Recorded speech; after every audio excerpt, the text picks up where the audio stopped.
বিগত সময়ে ফ্যাসিবাদের আমলে যে বাজেট হয়েছে সেটা ছিল লুটপাটের বাজেট। বাংলাদেশের ৫৫তম বাজেট আজকে হতে যাচ্ছে। আমাদের অর্থমন্ত্রী আমির খসরু মাহমুদ চৌধুরী এই বাজেট ঘোষণা করবেন। আপনারা জানেন যে দীর্ঘদিন বাংলাদেশ ফ্যাসিবাদের কবলে ছিল। বিগত সময়ে ফ্যাসিবাদের আমলে যে বাজেট হয়েছে সেটা ছিল লুটপাটের বাজেট।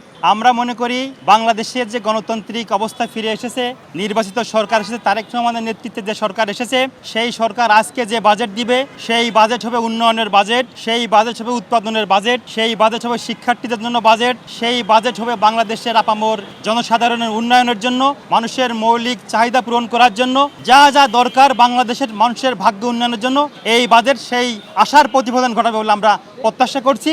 তারেক রহমানের নেতৃত্বে বাংলাদেশ যে উন্নয়নের অগ্রযাত্রায়, গণতান্ত্রিক অগ্রযাত্রায় অগ্রসর হচ্ছে, আমি মনে করি এই বাজেটটির মাধ্যম দিয়ে বাজেট বাস্তবায়ন করার মধ্য দিয়েই আগামী দিনে বাংলাদেশের মানুষের ভাগ্য উন্নয়নের জন্য শিক্ষার্থীদের শিক্ষা খাতে সব থেকে বেশি বাজেট মনে হয় এই বাজেট হতে যাচ্ছে। আমরা যেহেতু ছাত্র দল করি, এটা আমাদের সব থেকে বড় চাওয়া এবং পাওয়া ছিল যে শিক্ষা খাতে বাংলাদেশের বাজেটটি সব থেকে বেশি বরাদ্দ থাকুক।